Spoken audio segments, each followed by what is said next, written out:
kick Roger off. Get off our channel. Or are we hosting like Roger? He's like streaming all day.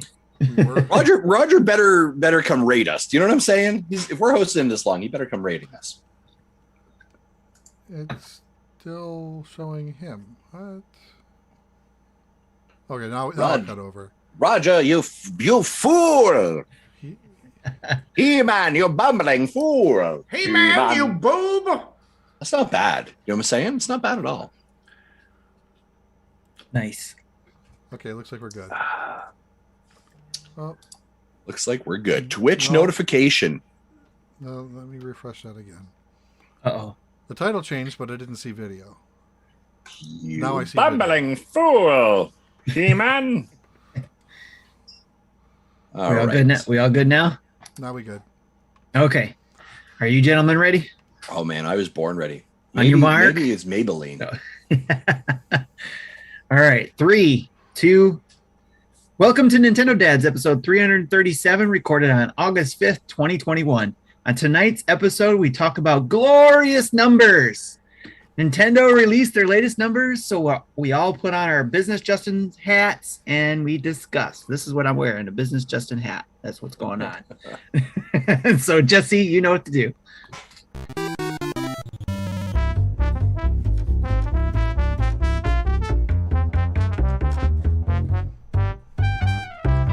Ladies and gentlemen, what is going on? Man, I am so happy to hear those amazing, fantastic intro sounds for us. And ladies and gentlemen, of course, if you're here, you're listening to Nintendo Dads. And I, ladies and gentlemen, today am your host, driving this dumpster fire down this entire 2-hour journey, which I'm sure it's going to happen. But of course, joining me in this glorious dumpster fire are two of the most incredible hosts around the internet.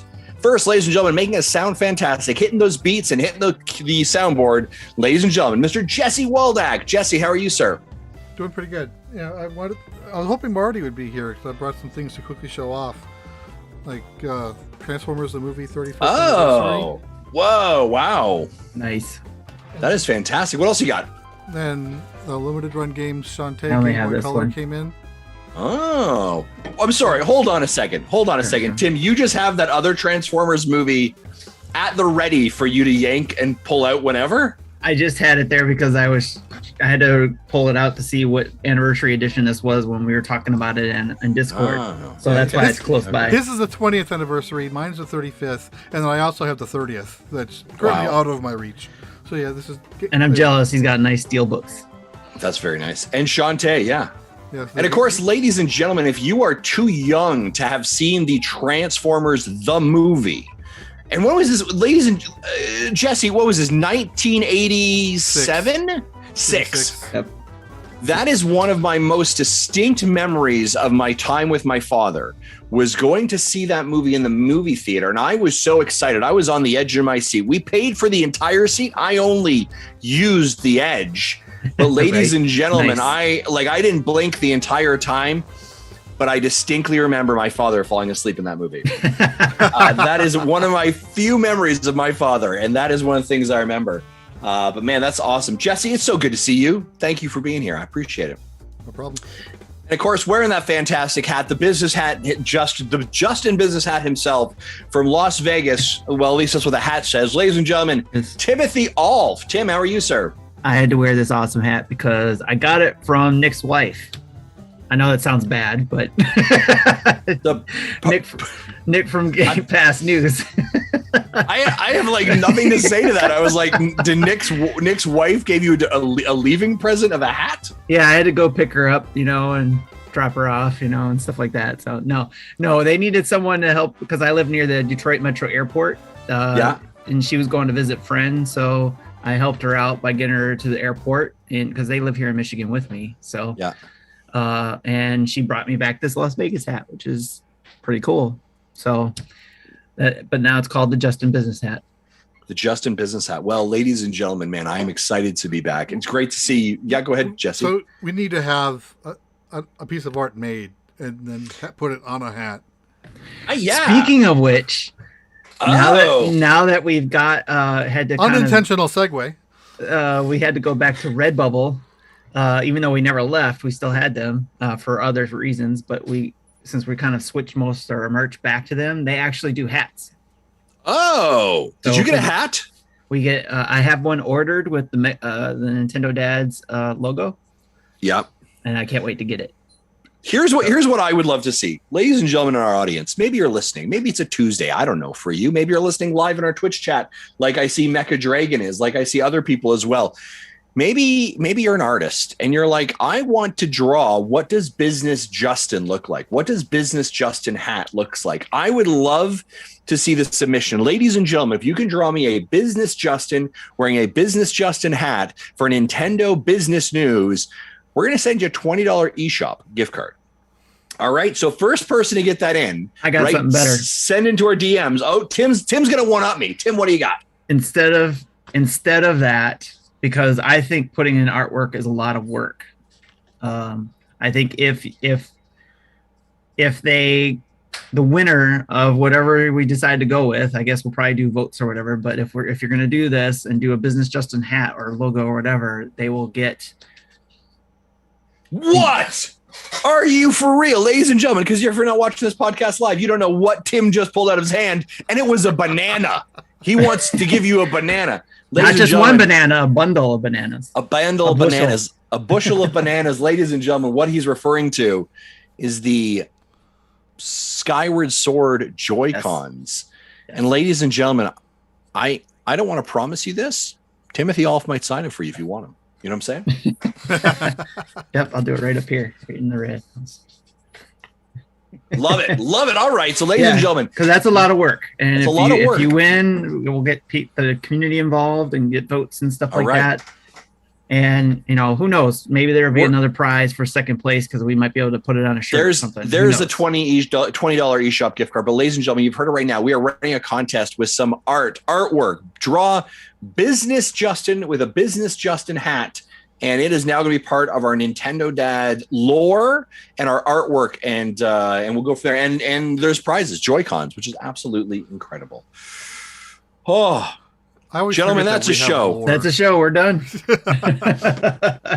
What was that, Jesse? I always forget that we actually have lore on this show. We do have lore. That tends to happen when you do this for almost 7 years. Yes. Oh my gosh, ladies and gentlemen, almost 7 years. It's been a long road. It's been a long road getting from there to here. Yeah. All right. Ladies and gentlemen, well, you're here because you like Nintendo news, and we're going to bring you all the Nintendo nerdy news of the week. Let's kick it off. Jesse, you know what to do.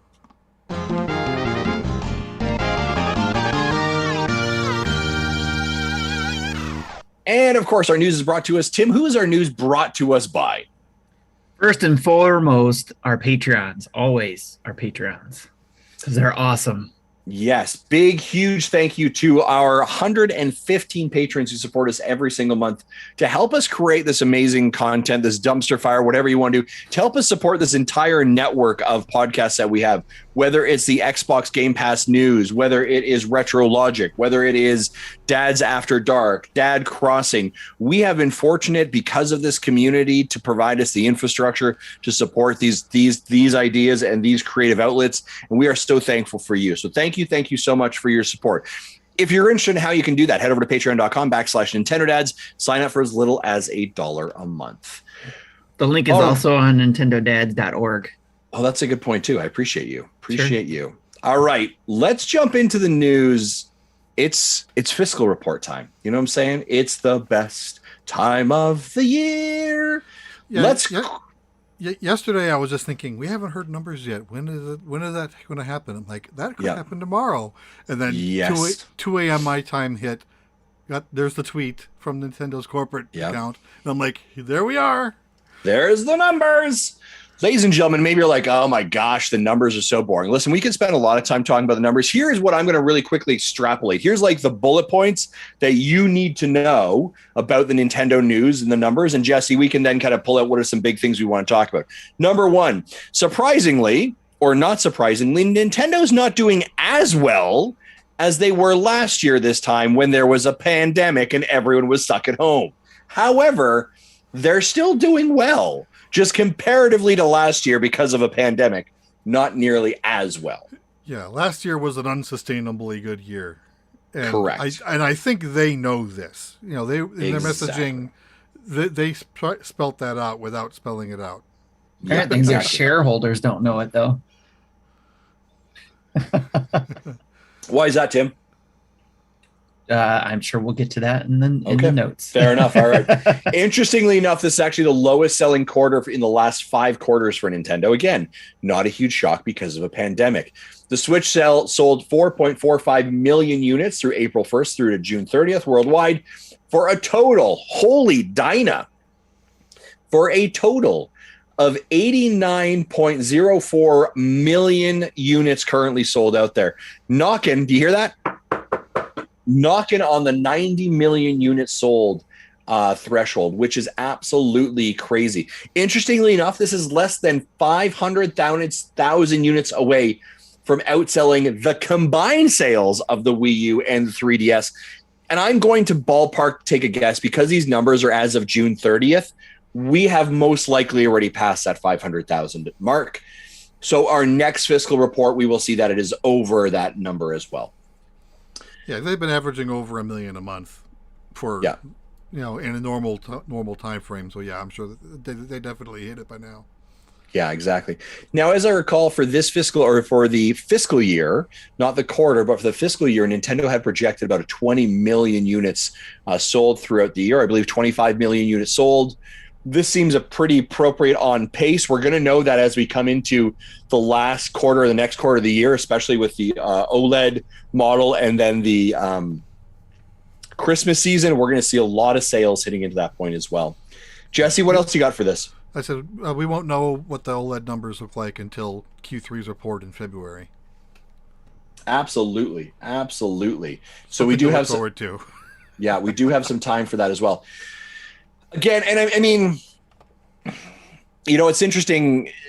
Again, we've made the commentary of should Nintendo have released the OLED, because they're not really struggling, right? We're seeing these numbers here. But I do think it's absolutely crazy to think that as Nintendo comes into their fiscal year, potentially by the end of March, I think we are easily going to see. So my prediction here, or maybe we can put it in the notes here, Tim, potentially as our historian, I think in the May 2022 results, we are going to see that Nintendo, it will have officially passed the 100 million Switches sold this year easily. So I don't know, Jesse, Tim, what do you think of that? That seems pretty reasonable, especially with the OLED on the. Yeah, I think that's reasonable. Yeah, Wii system sales was 101.6. So yeah, that's definitely can be passed up by then. Yeah, and that's crazy, right? Like, I mean, I do think, if we're projecting and we're on track to where I think we are, and someone can keep me honest here, the last fiscal report, or they sold, I think, around 5 million. Again, 5 million plus 5, we're at 10. Their projection was 25. They have the OLED in the market. You're coming in that Christmas market.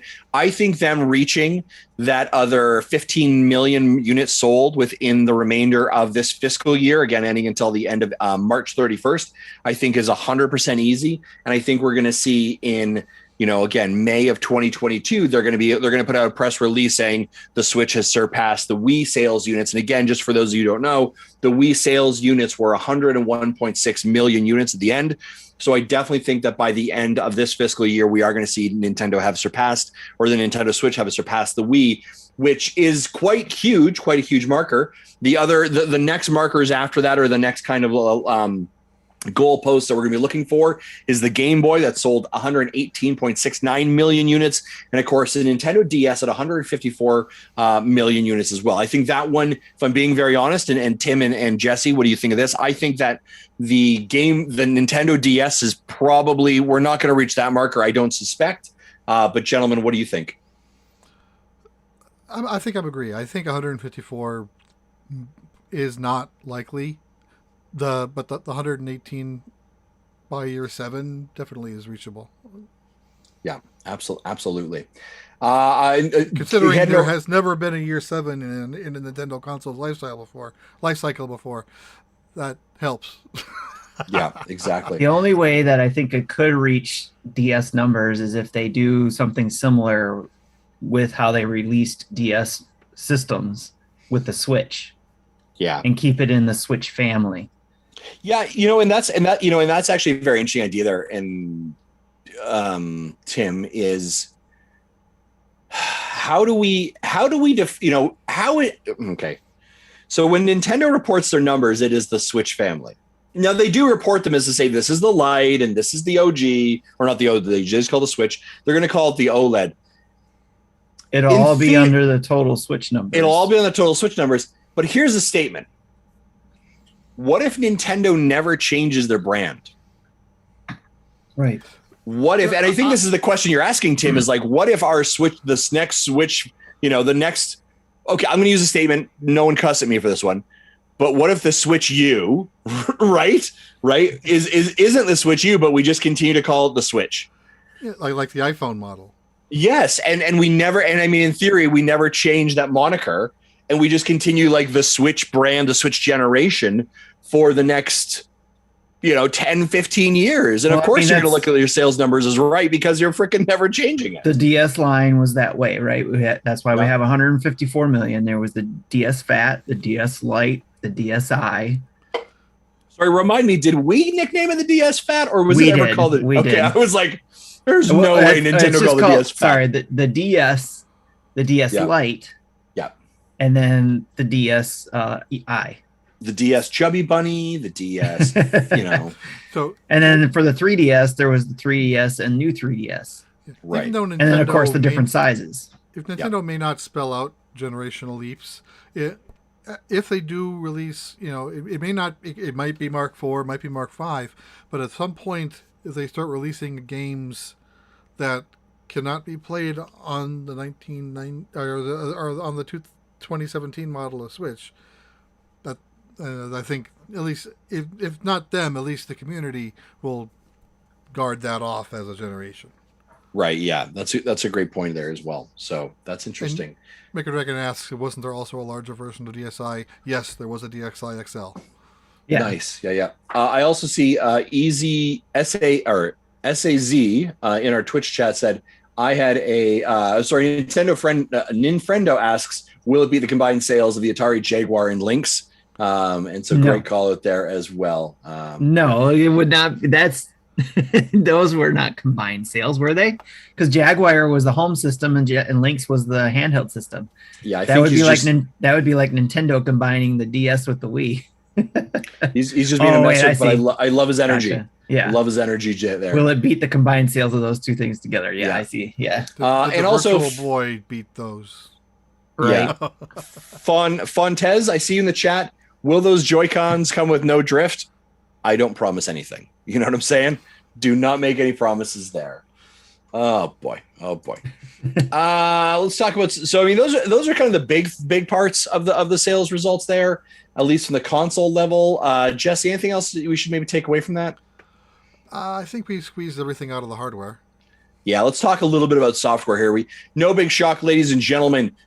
No big change in the top 10. I'll read off the top 10 real fast for you. Number 1, Mario Kart 8 Deluxe. Number 2, Animal Crossing. Number 3, Super Smash Brothers Ultimate. Number 4, Legend of Zelda Breath of the Wild. 5, Pokemon Sword and Shield. 6, Super Mario Odyssey. 7, Super Mario Party. 8, Pokemon Let's Go, Pikachu Eevee. 9, Splatoon 2. And number 10, Ring Fit Adventures, which I think is the first time we've seen it crack the top 10. Ring Fit was 11 last quarter. Yeah, congratulations on Ring Fit. Let's give them a round of applause. Right, keeping us fit while a pandemic wanted to keep us fat. We appreciate you, Ring Fit. It bumped down New Super Mario Brothers U Deluxe. Ooh, the Mario is not going to be happy with that one. Interestingly enough, ladies and gentlemen, there is some again. Top 2, Mario Kart 8 and Animal Crossing New Horizons. Interesting, we're still seeing some sales on on Animal Crossing New Horizons. Not a shock. Hey, here's a surprise. Nintendo, do some updates with that game and you might be able to sell more units potentially. Just a thought. But the important thing to talk about when we talk about Mario Kart 8 Deluxe specifically is that Mario Kart 8 Deluxe is sitting at 37.08 million units. This has an opportunity. This has an opportunity in a second here, ladies and gentlemen. Not a second, but in the next report, to actually pass the largest selling Mario Kart game of all time, which is Mario Kart Wii, which has sold 37.38 million. So, in theory, by the next quarterly report, we should see that Mario Kart 8 Deluxe will be the most sold Mario Kart game in all of history thus far. It was only 300,000 shy. He's probably done it by now. Yeah, probably done it by now as well. And I'm sure that if not, like they're like, and how can we bundle it with everything going forward? Right. So yeah, absolutely. I'm trying to think. I mean, nothing really else too big on those numbers. Jesse, anything you want to call out here? Yeah, there's in the for the first party published games, there are 3 new million sellers, for making a total of 25. Oh. So, let's see, number 20 is New Pokemon Snap at 2.07 million. So that one's title was the biggest selling game of the quarter.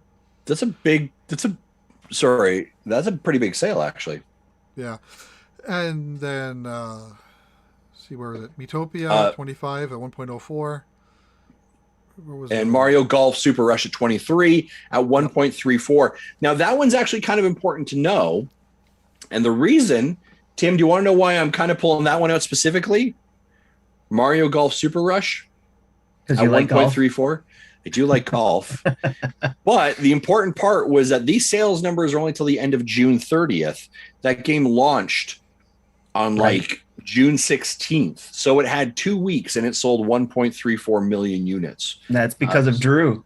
That's 100% because of Drew. That's exactly Drew did that for us, exactly it. He did that for Nintendo. Yeah, he's kind of like that. So it'll be interesting to see how Mario Kart Super Rush continues to chart through as we continue through the year. And of course, Mario Golf Super Rush. It's not the last time we're going to talk about it on this podcast either. Anything else here to call out? Now, Jesse, I was looking for Monster Hunter. How did that fare? Because that was... Well, that's a Capcom game. That's a Capcom game. I think it was... They said 2 third-party games sold more than 1 million. That was definitely one of them. Do you remember what the other one was? No. Is the other third-party one is that Pokemon Snap? Because I'm looking at your notes. Party. Well, I'm looking at your notes here. It says does not include sales as they published by a third party. Well, it's in Japan. It's published by the Pokemon Company, but the rest of the world is published by Nintendo, and that 2.07 million does not include Japanese sales. They don't have that. They didn't release that information. Okay, interesting. Kind of the same sort of deal when we talked about numbers last quarter about the Hyrule Warriors game. Right. Because that was published by Koei in Japan, but Nintendo worldwide. Yeah, absolutely. Okay. Yeah, if we could find out what that other second or third party title game is, I would love to know what that Monster Hunter numbers are. Because Monster Hunter, I mean, really has kind of been the story, especially of that first quarter and into that second quarter. I know those sales numbers were incredibly high. Capcom, I remember, had put out a statement about it as well, but I'm curious what that second one is. Is Rise Switch only, or is it Switch and PC? Switch only. Yeah, but that came out in July. They said they shipped 7 million copies. Well, Stories 2 was July. Rise was earlier. Oh, I'm sorry. Yes, you're right. So they said they shipped 7 million copies. Which is pretty impressive, third party. For Stories 2. Yeah, no, for Rise. Yeah, Monster Hunter Stories 2 has shipped over 1 million units worldwide. That was July 20th. But that was July, so that wouldn't have hit these numbers. I'm wondering what was the other game? Is that chat? Do you guys know? Chat, do you know what the other third party game is? Can you keep me honest here?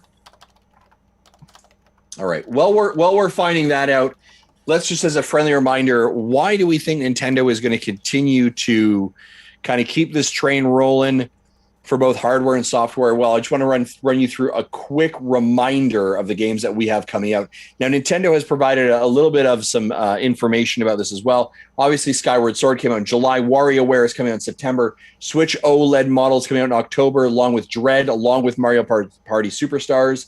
And then as we move, and in October also, we see, November, Shimigami Tensei 5. Man, 3 pints in is not a good idea to be swinging that one around, you know? Pokemon Diamond and Pearl is November. Advance Wars is December 3rd.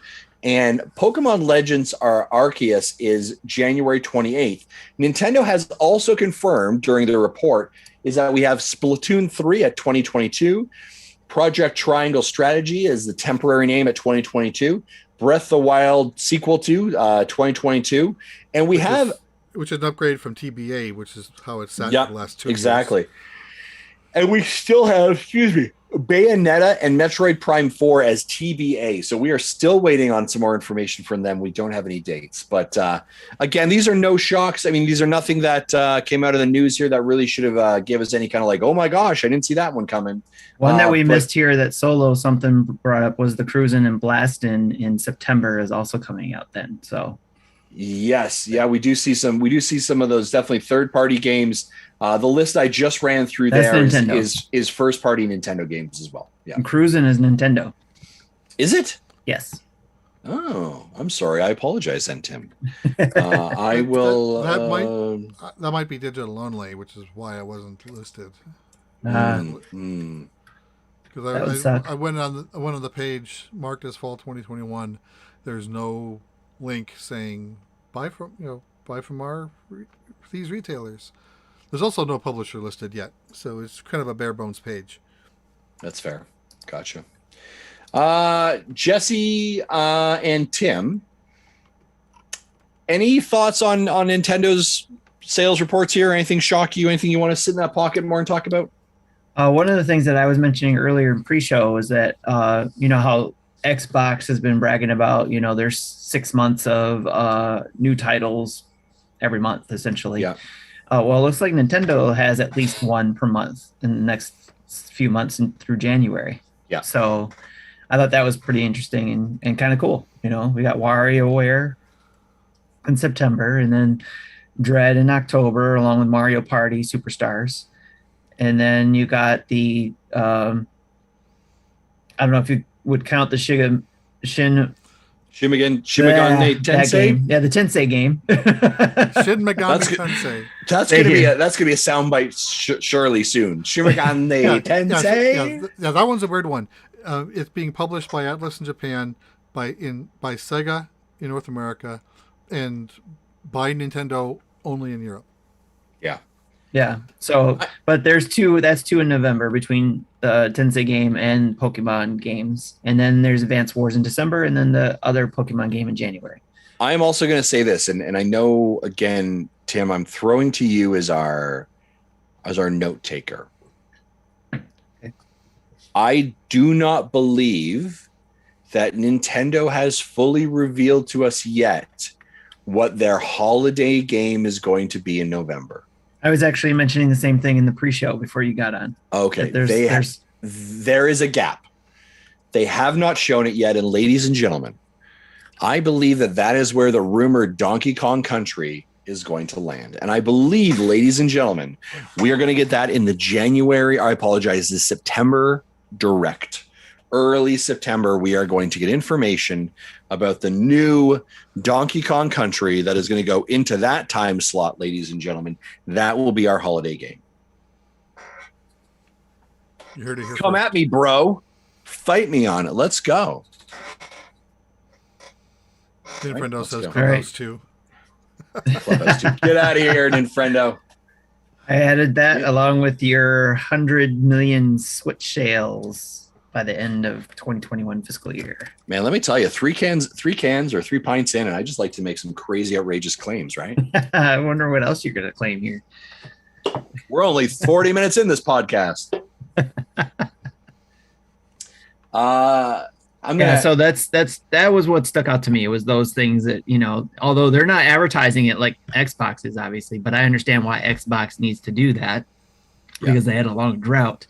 But Nintendo is like, hey, we've got a game every month too, at least. So, even though they're not, calling it out. Yeah. And the other part is that there's a lot of great third-party games, or I shouldn't say a lot of great third-party games, but I mean, we've got Life is Strange coming in early September. Yeah. We have got Guardians of the Galaxy in October. So there's a lot kind of on the docket in the horizon as well. Yeah. I'm going to ask Jesse and Tim, No. What's your most anticipated game as we come into the back half of this year? And Tim, I have a pretty good idea probably what yours is. But Jesse, what is the thing that maybe you're looking forward to most as we look at this calendar? And maybe it's not even a first party. Maybe it's a third party. Maybe it's an indie game. I think Dread is the one I'm looking forward to the most right now. Yeah. Followed by Arceus. Oh, yeah. It's a good call. Okay. Yep. Dread, definitely number one. I'm looking forward to some really sweet race games coming out. Obviously, the Cruisin' game and the Hot Wheels game.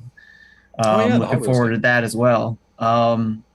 And Outer Wilds, when that eventually gets to the Switch, I'll actually get to try that game. So I'm looking forward to that as well. So and Outer Wilds was during the Annapurna Interactive last week was mentioned. Correct. It was delayed till the end of this year or the fall, I believe, right? So I'm very much with you, Tim. Outer Wilds is on that list for me. Fall Guys is on that list for me, obviously. Spelunky is on that list, right? Yep. Excited for that as well. Ninfrendo, is TMNT coming out this year? It is. It's on the list for this year, right? I mean, they said it was going to be this year. I don't have anything saying they're not out there as well. SAZ says NMH. What am I? NMH? What is Monster that? Hunter Hunters. New Monster Hunter Horizons? New Monster Hunter. No, what is NMH? I'm drawing a blank too. What is that? Help us out. Dread and Baldo. Baldo's coming out at the end of August as well. So Mecha is like asking no love for Brilliant Diamond. And it's like, I played that already on the DS. If it wasn't for Arceus coming out 6 weeks later, I probably would be more excited for that. But if I play the Gen 4 remakes... Oh, No More Heroes. Okay, No More Heroes. Yeah, if I play Gen 4 remakes, I'm going to be burned out and won't want to play Arceus. Yeah. And plus, I've found out as much as I love Pokemon games, when I play them, I just fall off of them quickly and don't... The only one I ever completed was Sun and Moon, or, well, not both of them, but I think it was Moon. Yeah, so Gen 6 and Gen 8, I got to second gym and stopped. Yeah. I did finish Gen 7. Even though my daughter got me back into the Shield and Sword ones, I played it for a little bit, and then she beat it, and she didn't need my help anymore, so I stopped playing it. I love playing them, though. They're fun, but they take a long time to play, and I see something else shiny, and I go towards that and play that. Shredder's Revenge is still slotted for just sometime this year. Yeah. Here's a problem. I'm going to be honest with you. There are way too many games coming out. Yeah. There are so many, Justin, I think with that, I was thinking about the same thing. There are a ton of games to play, right?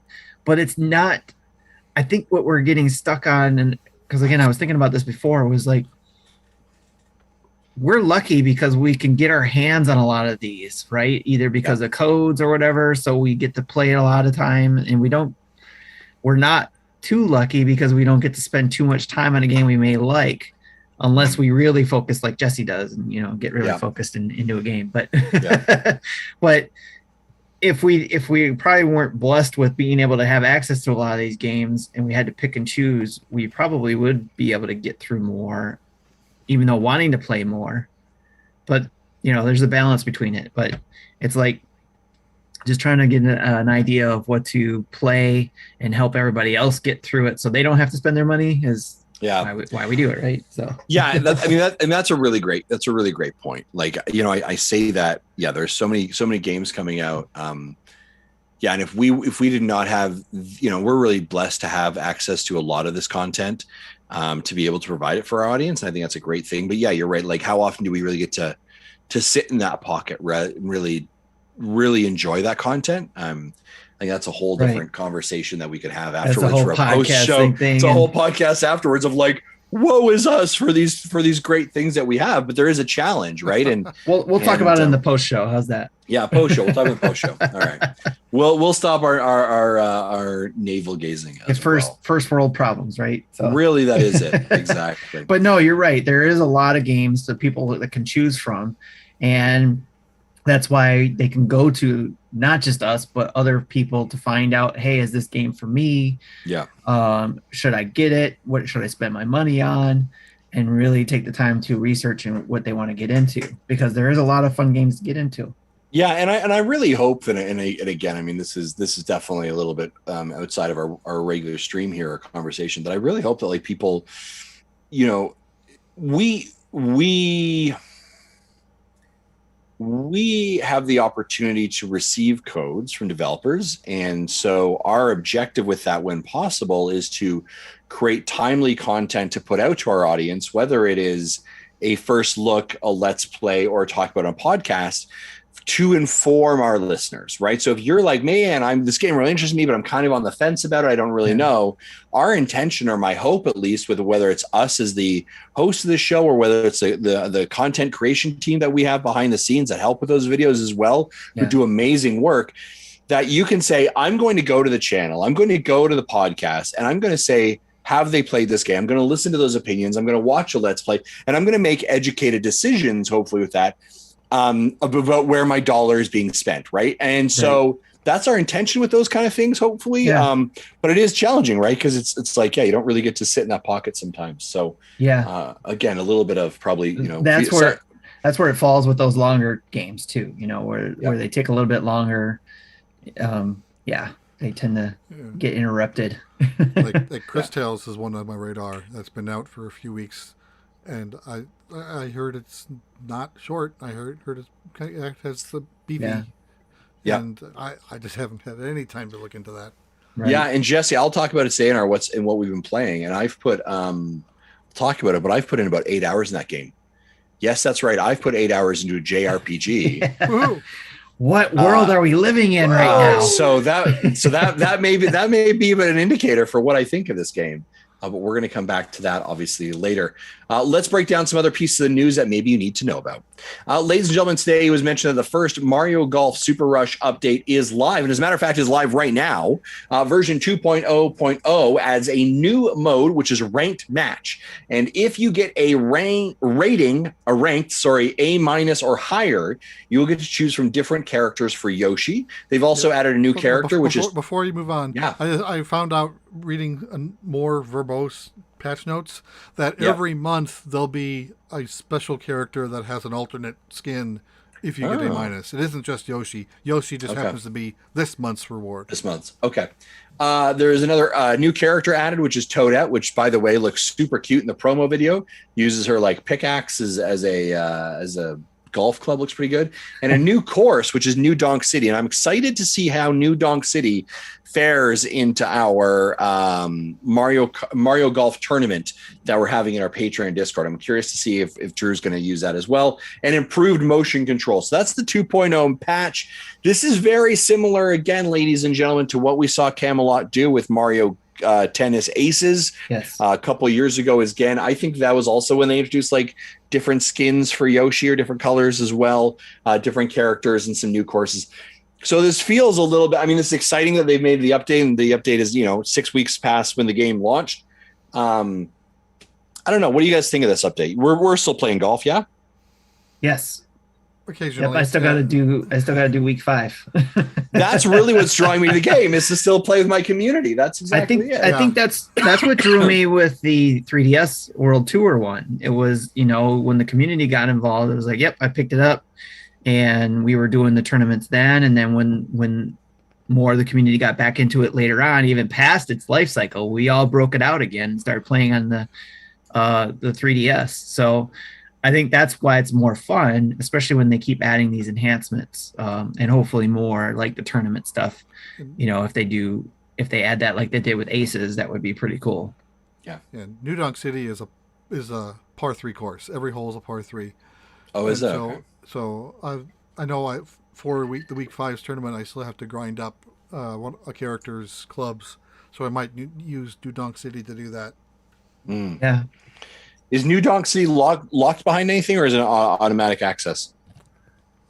I don't know. I haven't launched it. Okay. That's fair. Like the patch just came out 30 minutes ago, so I do apologize. I didn't know if you knew that. Okay. Oh, that's what my Switch was alerting me to. Okay, yeah.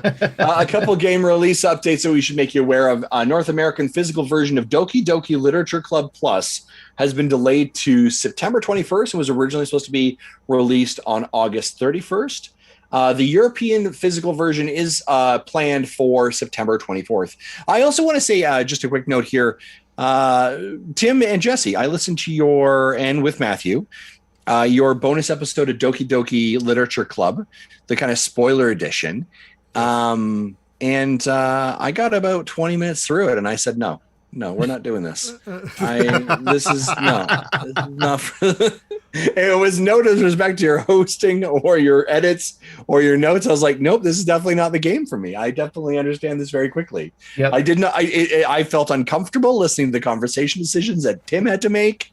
Yes. I didn't like it at all, but I'm glad that you both enjoyed it.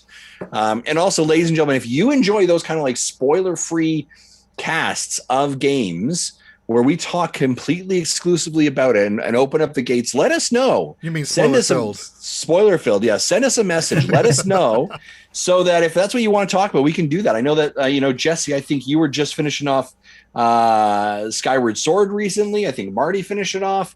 So maybe that's an opportunity for us to sit in some of that content as well. Yeah.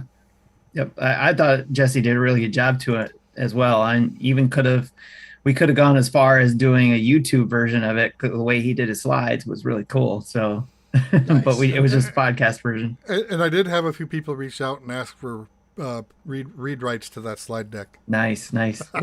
Awesome. Ninfrendo in our Twitch chat asked Jesse, will you do another story time with new DLC? Is there new DLC coming to it? I didn't think so. Thought this was the game. I did the side stories. I streamed them all, and then I did another video talking about like the hidden details in the files. In fact, MatPat kind of put out a video that kind of dug a little bit deeper into where I went. I just went. Yeah. I didn't explain what it meant. I just said, "Hey, these exist." Jesse, what did you tell us? This was how many years in the making? Because you tried to get Zach to play it. 4 years, yeah. 4. And Zach Zach wasn't going to get into it, apparently. The game originally launched in September of 2017. Yeah. And I think I played it like December. Nice. Taking a quick look at here, by the way, our Twitch chat. Solo something, Hambone Johnny, Ninfrendo. Thank you so much for being here again. Mecha Dragon, as always. Thank you guys for being in the chat. I appreciate that. That's always fantastic.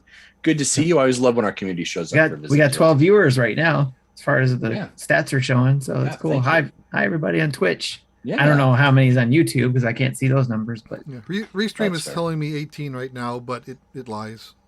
It lies. It's a dirty, dirty liar. Hello, world out there watching. Hello, folks. All right. Is that it for our news today? It's been kind of a slow news week, hasn't it? Well, then there's a lot of numbers. So yeah, it is a lot of numbers. The numbers was the news. That's fair. All right, Jesse, are you ready? I am ready. All right. Let me do something here. I'm going to do a quick. This is how serious it's going to be. Hold on a second. Hold on. Wait. That's just getting everybody in the spacey mode. There you go. There you go. Camera switch.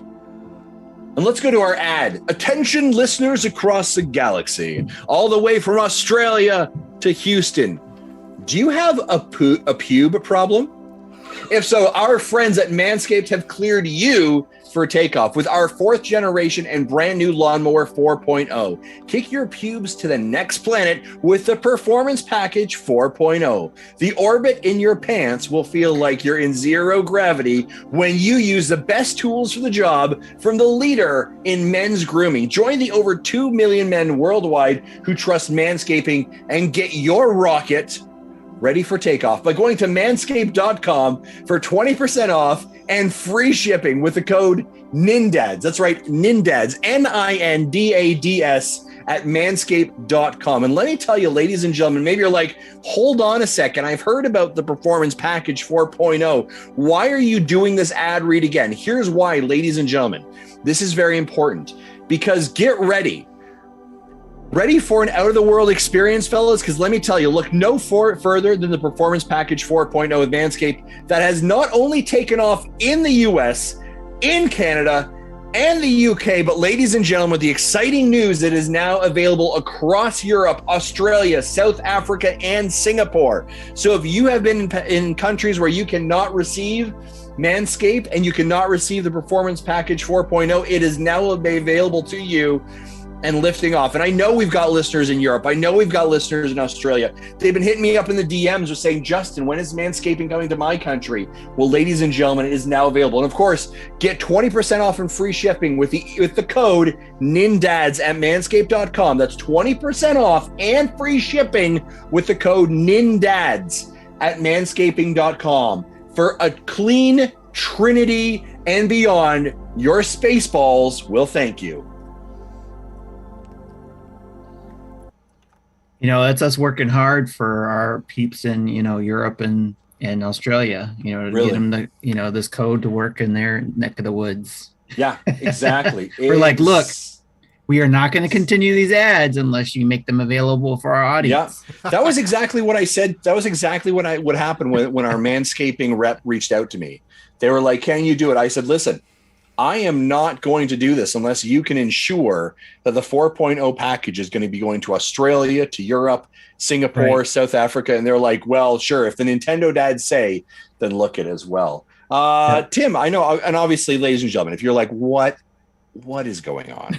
I thought this was only for 1 month. Ladies and gentlemen, interestingly enough, Manscaped reached out to us and said, we'd like to continue our partnership with you.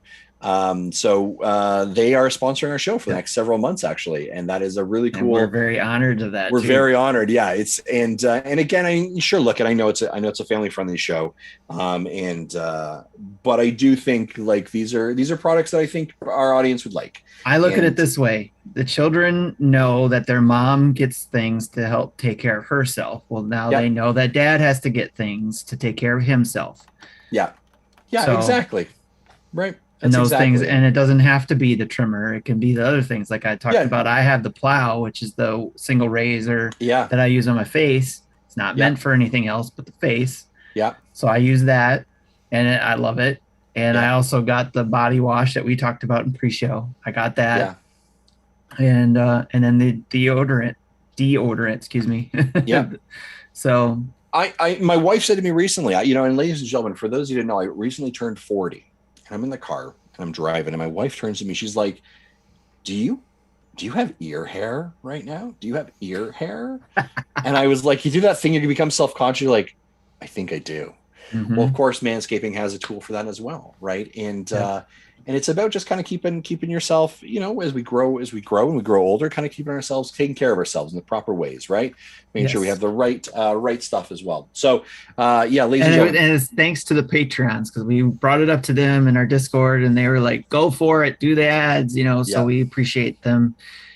Because we always say that they sponsor us, but they were all about letting us go about getting other sponsorships. So that is exactly it, right? And I mean, we can talk a little navel gazing, right? But as we continue to do some of the things we want to do, we want to do giveaways and run the websites and support the other shows that we do. Those all require. The monthly mayhem has got the biggest one we're doing yet, because of Drew setting up the golf league. Has got like $150 worth of prizes. So for us to be able to support those things, and we need to be able to these things help, right? Patreon helps, Discord helps. I mean, Twitch helps. Thank you all. YouTube, all this helps. So I digress. Let's continue. This is the show about how we run our business. Enough about behind the baseball. About behind the baseball, folks. Let's jump into some events, will we? Oh, that's me. Jesse, seriously.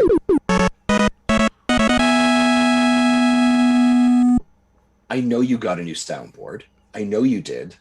right? So don't be like, I expect higher quality. Hot take. Hot takes. Jesse is amazing with the soundboard. Wow, wow, wow, wow, wow. Guys, I don't know if having 3 cans before I jump on a show is a great idea, but I love the energy right now. I got the whiskey sour going. It's just fine for me. How are you making your way through that? It's so far so good. I'm taking it slow. I didn't have 2 whiskey sours before the show, like some people. I hear you judging me. I hear you judging my adult beverage consumption.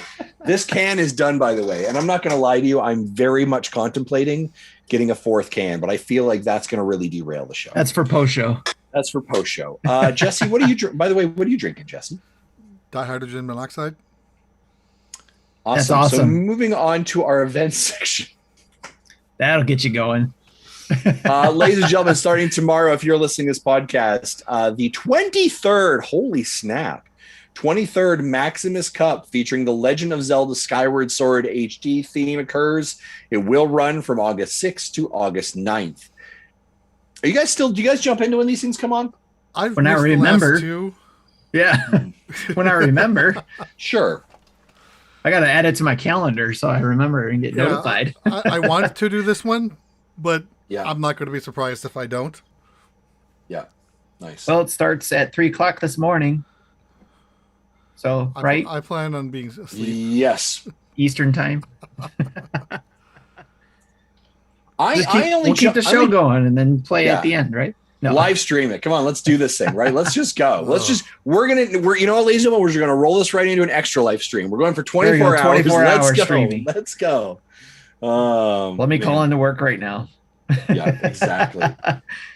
So I'm looking forward, if I can remember, to jump on it. Maybe I'll just fire it up so I can see it on my front page right when it starts. So I think I'll do that.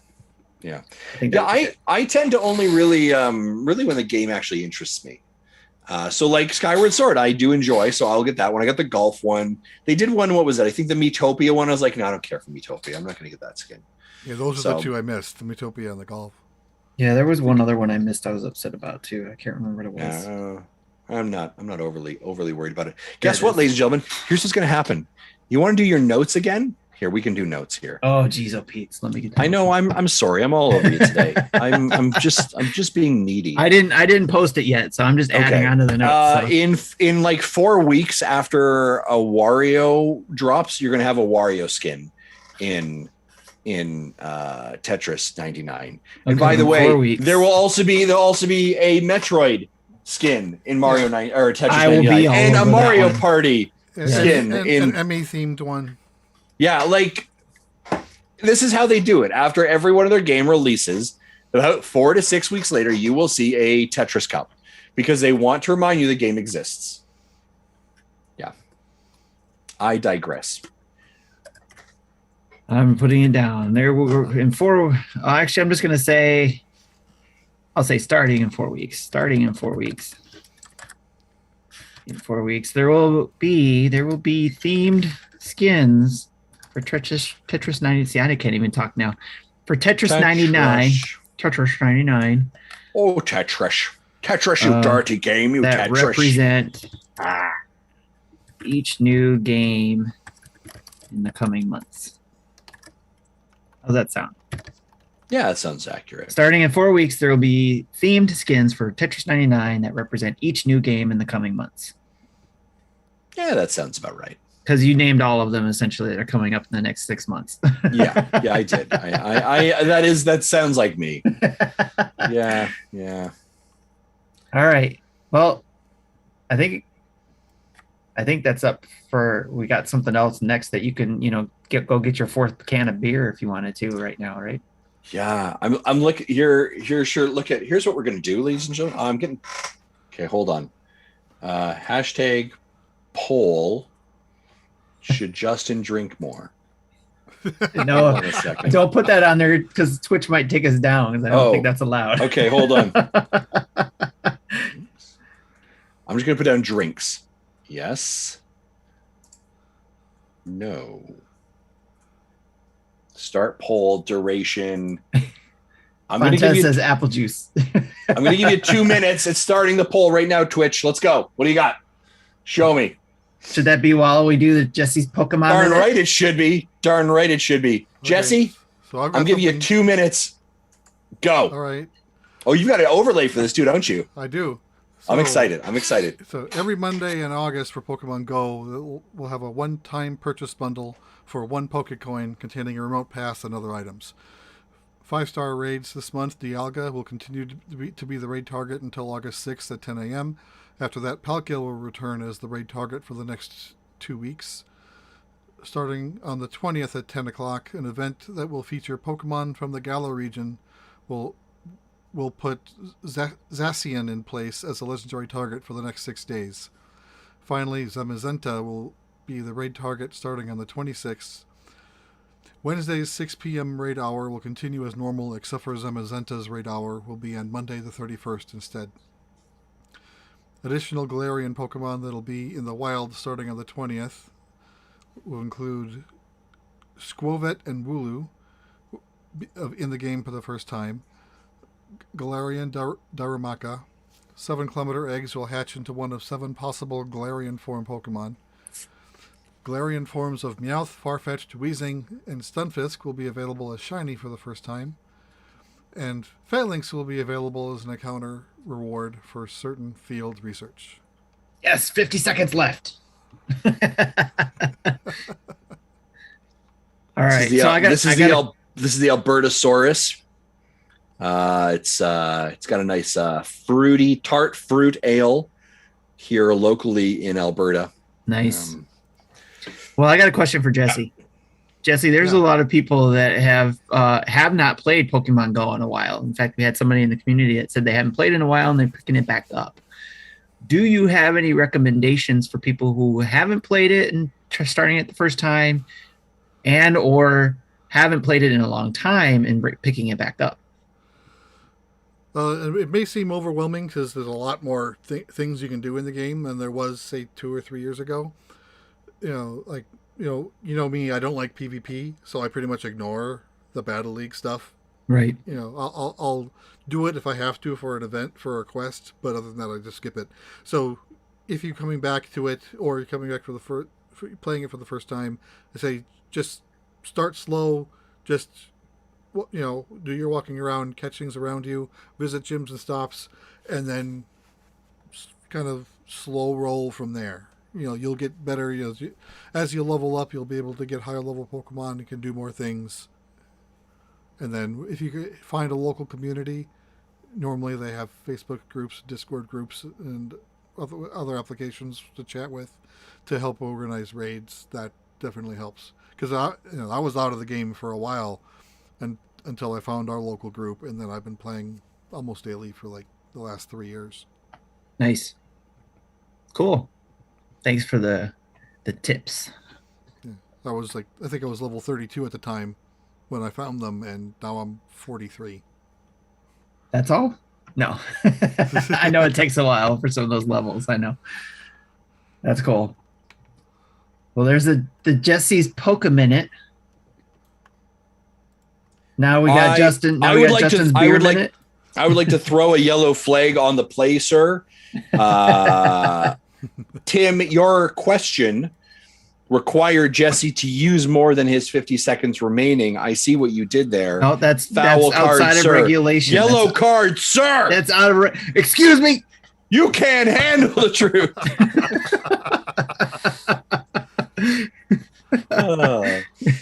Question. Wow. We are off the rails. We are absolutely off the rails. You are. That's what we're supposed to do. I think so, right? There are no rails here, sir. There is exactly, right? If you want rails, go back to Pokemon Snap. There you. Ooh, nice. Also, I love our community because the answer to drinks was 100% 5 cans of yes. So, Hambone Johnny, 3 drink minimum for Justin moving forward. Next week, Jesse will have 57 seconds. Oh, what we should do is we should just accumulate. So Jesse has got extra time that he moves over. Maybe. No, that sounds like a shitty idea, actually. The question asks, and maybe Jesse, and I'm going to be really honest with you. You know this happened. I didn't pay attention to a single word you just said. Jesse, Mecha Dragon says, while you're on the subject, can we talk about the controversy with Pokemon Go? What's the controversy with Pokemon Go? Yeah. So, sorry, did you talk about this and I just wasn't paying attention? The audience knows. No, I didn't even know there was a controversy. Okay. Because I was like, listen, legitimately, I walked away. I got another can. I want to hear the juicy stuff. I did not talk about it.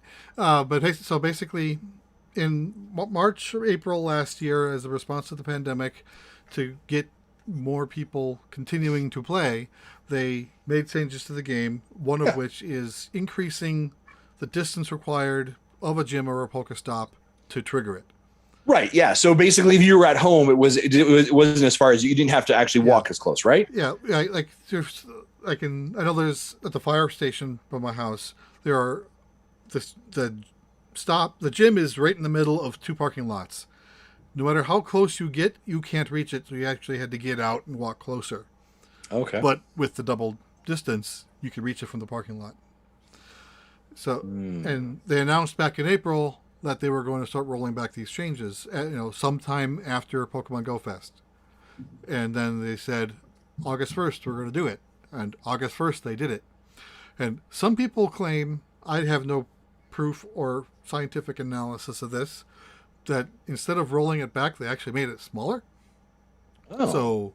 So, but a lot of people are still upset about even the rolling back of that distance because, we're still in a pandemic. And it also encourages people to be further apart from each other instead of all huddling over the same small area. Anyway, so some people, like prominent YouTubers, Poketubers like Zoe Two Dots and others, are actually calling for a boycott. Don't stop giving them money, stop playing the game until they do something. There's been a Change.org petition that has 150,000 signatures saying, wanting to roll this back. There was a hashtag campaign on Twitter that got like 85,000 messages on it. Really? Holy cow. So, yeah, this is not insignificant. Considering they made more money during the pandemic than they have without the pandemic, I'm kind of surprised that they're rolling back some of these things as fast as they are. Well, and you did mention, and ladies and gentlemen, so just in case you think that I do not pay attention when I'm not on the show, I know you mentioned during a recent episode they made like $21 million during Pokemon Go Fest, or 20. Is that right? Yeah, the 2 days, that one weekend, they made $21 million. Yeah, absolutely crazy. Okay. Well, thanks for clearing that up. And the Pokemon Company hasn't made any kind of response yet to it, have they? I don't think they have, and I think they might have some say, but it's ultimately Niantic's decision, which apparently is a subsidiary. Sorry, I apologize. Yeah, you're right, man. Which I did see by the they have funding outside of their own revenue stream. Yeah. I did see, by the way, that Niantic now has their own shop that you can buy Niantic clothing from. Did you see this? Oh no. I don't think I got an email about 5 days ago, and it's like a shop where you can buy like Niantic hoodies and t-shirts. And I was like, sorry, wait, what? Like, and it's not Pokemon Go stuff. It's literally the Niantic stuff. It's just Niantic. Like their orange blimp logo and stuff like that. Yeah. Take a moment and Google it up. It's a bit of fun.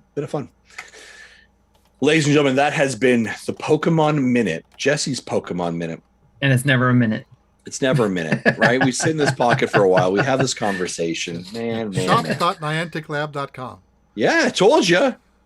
Right? You were maybe thinking I wasn't really paying attention, and I sure wasn't really. Ladies and gentlemen, let's move on to what we've been playing, shall we?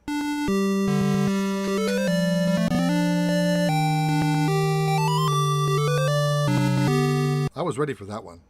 I did. I felt you. Right on top of it. I felt you were prepared, despite the fact that I know you were looking at Niantic's website, right? And so I knew that. Jesse, sir,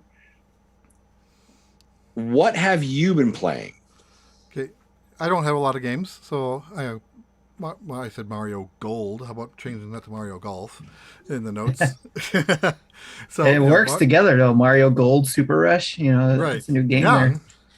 It's a gold rush. It's all about the gold, baby. That's right. Oh, that's wrong game. So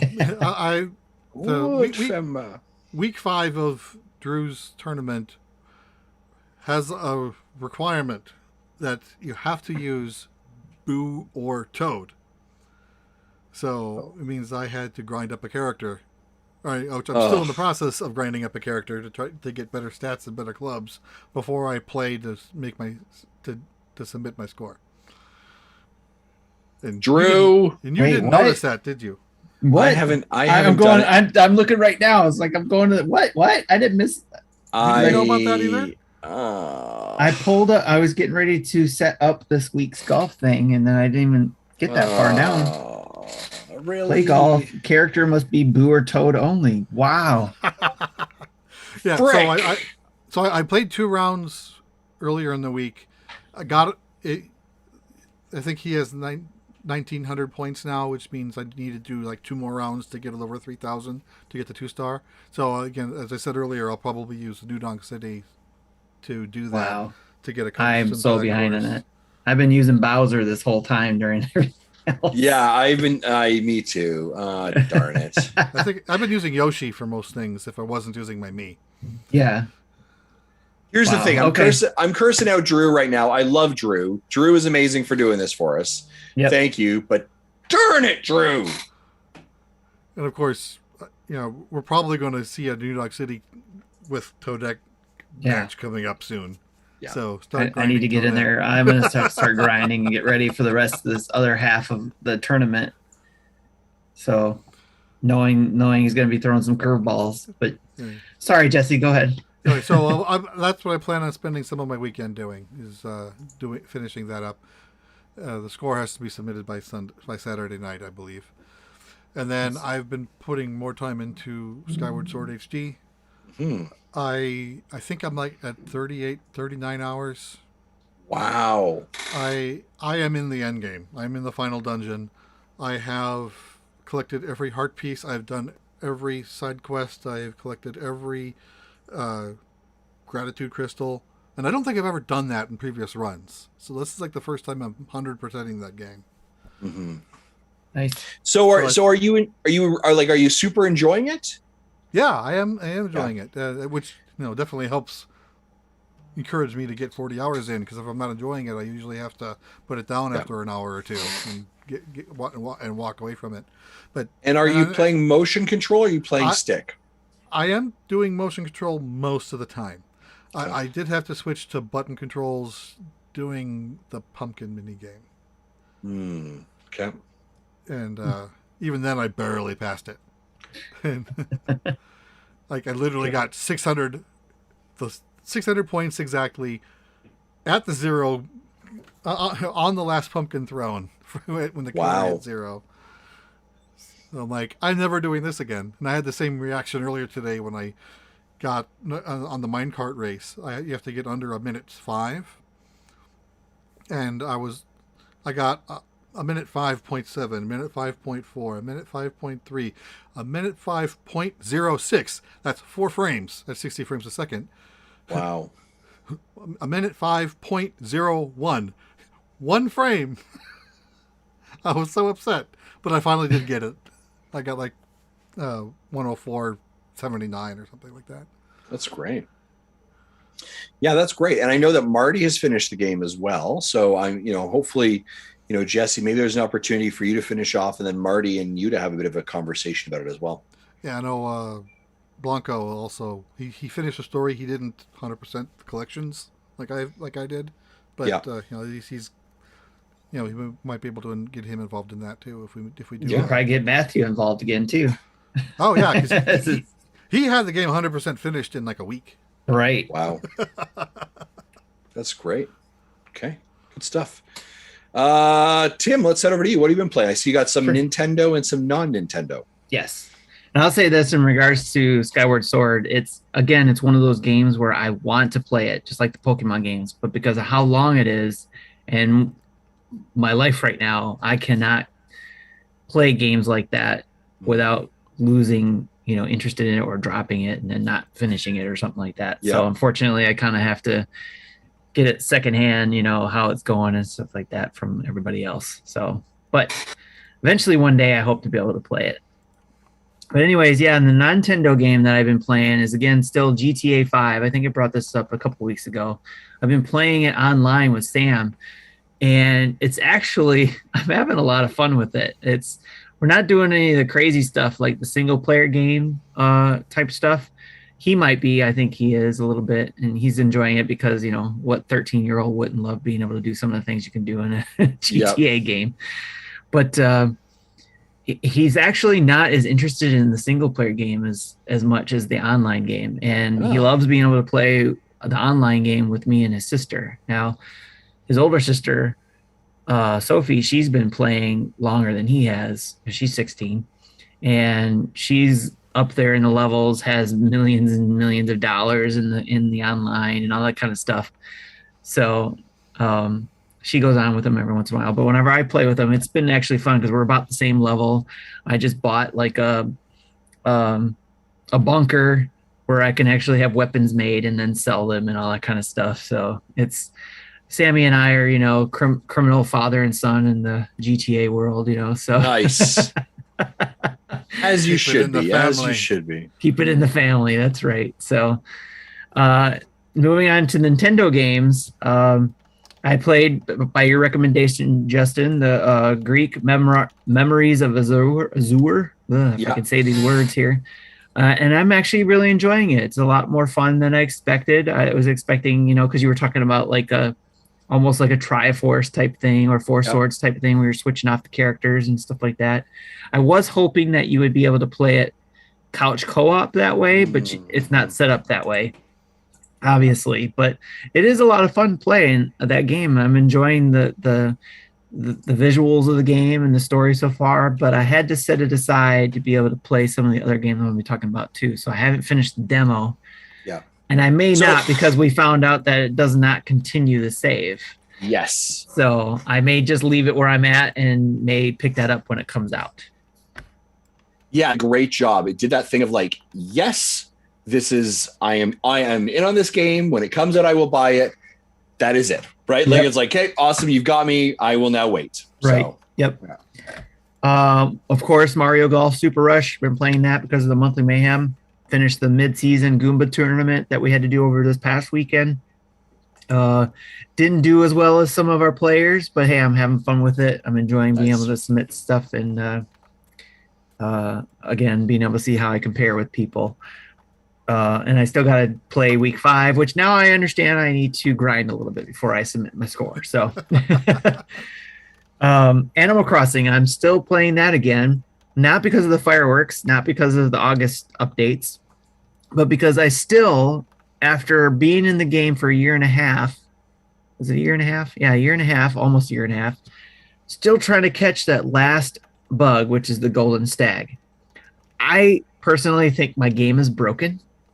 I think for some reason, I cannot find the freaking golden stag in my game. No matter if I go visit islands or if I'm running around on my own island. I know there's the best times to get it. I know it's between 5 p.m. and 8 a.m. I think it is, or maybe I have it backwards, 8 p.m. and 5 a.m. I think it's 5. That's right. It's 5 p.m. because the best times I also read to find them is between 7 and 11. I think it was that I read somewhere on the palm trees. They're not appearing there. I can't find them. Every freaking stag I can find is not the golden stag. And I have until the end of August to get it. And it's frustrating as all heck because it's the last bug I need to complete the bug encyclopedia, if you will, or the list. The bug decks. Yes. So I was playing before because I got access to my wife bought me the mini NFC cards, the Sanrio ones. Mm-hmm. So I've been trying to collect all of the Sanrio furniture. But I kind of got paused there for a minute while I'm distracted because I'm trying to find this doggone golden stag. That's fair. So, but I'm still having fun with that. You know, every now and then, right before I play another game, I'll jump into that real quick, see if I can find any bugs, and then maybe do a couple rounds and trips on different islands, see if I can find it. No luck. The last game I've been playing is one that I'll be doing a video for soon. We got a review code from the developers Goblins Studio for Banners of Ruin. It is a card deck game, card building game. And I'm enjoying it immensely. I've been playing it since we got the code. I wanted to get into it more so I understood the mechanics and the game of it. It's kind of like Slay the Spire game. Okay. Where because you basically are using the deck building, you're using deck of cards, and you got to get through the story. Almost kind of like a what are those text-based games where back in the day you'd be on the computer and you had to make certain choices and stuff like that.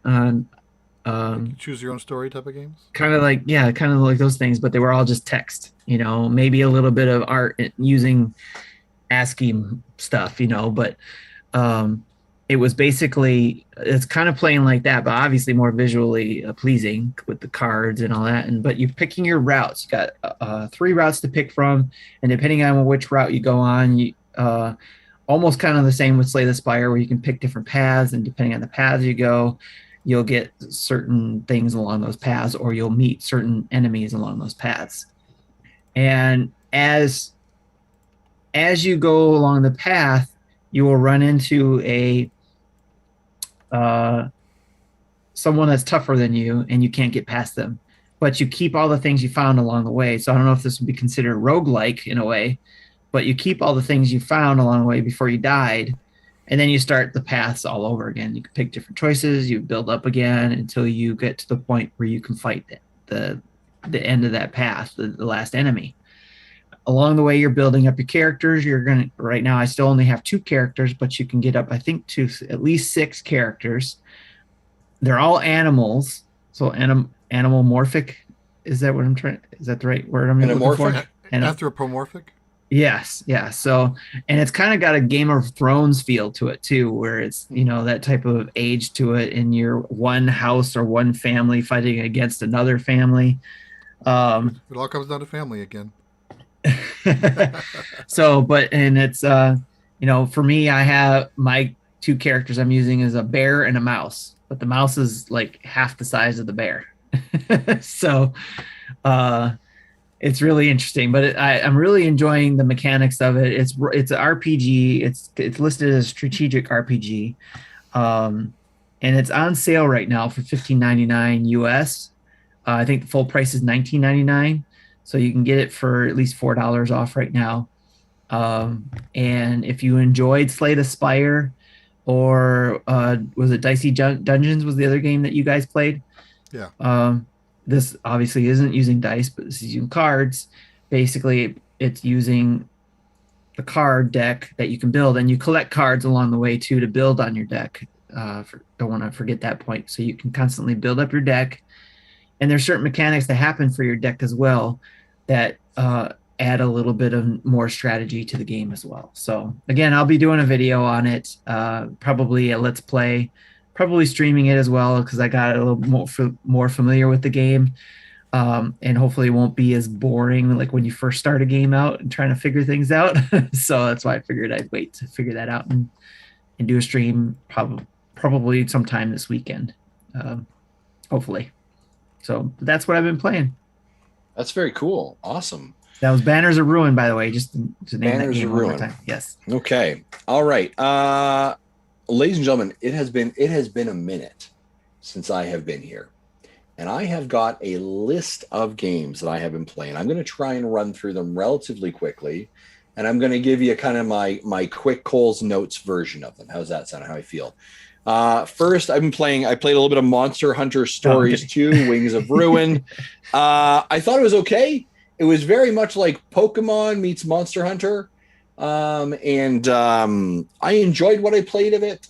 They've had some updates, and they continue to have some more updates that are going out of it. I need to spend a little bit more time in it. I spent about 2 hours in it. It's good. It kind of reminds me very much of like beginner JRPG in some ways, with a mixture of Pokemon. Yeah. And the name Monsties, I know it was in all the promotional ads. I just can't get over it. You know, Yeah, you were asking me if I played this yet, and unfortunately I haven't. Again, it's one of those large games that I just didn't want to dive into because I didn't want to lose that interest. There's going to be a point where I think I can jump into a larger game, but I still got so much in my backlog that I want to get to and I want to finish. Yeah. So, yeah. But yeah. I do want to jump in and give it more of a run. It does appear, you know, I think if you're interested in Monster Hunter and you're a JRPG fan, this really scratches those itches. And I don't know why, but July has kind of been a JRPG month for me, which is super weird. And so the next game I'll talk to you about that is Cris Tales. Now, this is indeed a JRPG, and the demo was available on the eShop. A couple of things that I really love about this game: beautiful art style. I think the combat battle mechanic of using time is really cool. Right, you can bring things in the past, you can put things in the future. There's a really cool mechanic that goes along with that as well. I find the characters compelling and enjoyable. This game has hooked me. So I have been playing this game a lot, especially on my Nintendo Switch Lite, which, by the way, quick hot second here, a little bit of a divergent statement. For those who don't know, Nintendo was kind enough to send us a Nintendo Switch Lite, the nice blue one, back in May. I was the lucky recipient of that because I didn't have one. Let me tell you, loving my Nintendo Switch Lite, and I'm loving it with my satisfying Nintendo Switch Lite grip as well. That is a killer combo. I took that out this weekend when we were out out with the family. My wife was playing Grindstone on the regular Switch in the hotel room, and I was playing the Switch Lite and banging out some games and levels, and it was absolutely fantastic. Love it. There's a whole thing I can get into about cloud saves and transfers, but we're going to leave that for a different show. But Chris Fontes says next you'll be playing Picross. Don't you put that dirty juice on me. No, we're not doing that. I'm not desperate. Ladies and gentlemen, though, Cris Tales. Famous last words. Yeah, Cris Tales, I'm absolutely loving. There are some challenges I have with it. Challenge I have is that this load screen that pops up is very frequent, and it is a long load screen. They have this kind of consistent load screen, and it's about 15 seconds every time. It feels like it's pushing the hardware a little bit further than maybe it should in regards to those things. But I really enjoy it, really love playing it. Well, I can imagine so, because it's basically loading the same environment 3 times. Yeah. So it's that's the crazy part of it. Like, and you're like, oh my gosh, why is this load screen so long? And you're like, literally, as I walk, I can see different parts of the screen transforming from what it was to something different every single time. So it's super cool. Here's the other thing that I'll probably say, and this may be a detriment, may not be. It is a higher cost game. Again, we are lucky enough that we got a review copy. Canada, I think it was like $55 or $60. It was pretty high up there. I know it's on Game Pass right now, so you can try it out for free. If you're asking me what are my recommendations, I am highly recommending Cris Tales. Oh. That's right. This guy, the guy who doesn't play JRPGs, is recommending Cris Tales. Check that out. So again, it's a game I want to play. I just don't know when I'll be playing it. I would be fascinated, Jesse, for you to play it, and so we can have a conversation about what you think of it. Because I have 2 Ace Attorney games and 2 Picross games on my deck. Yeah. Also, in all fairness, the boss battles are hard. Like every boss battle I've had to been like, okay, so how do I actually do this? Because there's a little bit of like, who do you need to heal? Who should be using the time mechanic? Who should you be? So there's a little bit of like, okay, hold on. And if I remember the demo, there's like a little puzzle you have to solve that if you can't solve the puzzle, you're not getting anywhere. Yeah, the first boss, like I died a lot, and I was like, we may not be getting far in this game. We may be ending here. So I had to check that one out. I will jump on this bandwagon also. Skyward Sword. I have been playing. I did some streams of it while I was on sabbatical. I have still only finished the first dungeon. I am enjoying it. I am liking it. It is a quirky kind of Legend of Zelda game, right? It feels a bit comical. It feels a bit funny, right? Which I think is a contrast to something like Breath of the Wild, which seems very serious and very heavy. This is much more lighthearted, much more colorful, much funnier, I guess would be the word I would say. And if you look at every other Zelda game, you're going to see it going one way to the other. You go from the Wind Waker to Twilight Princess to Skyward Sword. Yeah. So overall, I have been enjoying it. I have not played motion controls. I've only played stick on the Pro Controller. I will say that has frustrated me at times. And for those of you that watched me have that first battle in the first dungeon with that weird, what the heck is the character's name? Girahim. Yeah. If you watched me on stream, I just about lost it with that guy. Because this, like, I know what you're wanting me to do. I know you want me to slice diagonally with my right thumbstick being my camera controller. So there are some, I feel at times, I feel like I'm fighting with the game in ways that I don't want it to.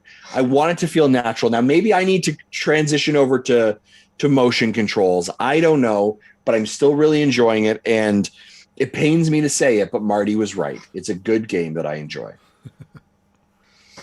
Next game I've been playing is Last Stop. By the way, every single game that I have talked about today and will be talking about today, other than Cris Tales, there is a Let's Play up on our website or our YouTube channel. You check it out. Last Stop. This is Annapurna Interactive. This is very much a walking simulator, narrative-driven storytelling game. This is where there are 3 different stories of individuals, and they're all interconnected.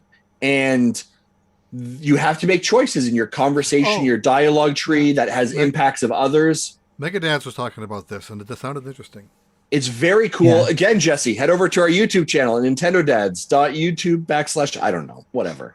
But it's there. Check out. I played the first hour and a half of the first chapter. Very cool. There are some really it's really good storytelling. And there are some moments that are kind of heartbreaking.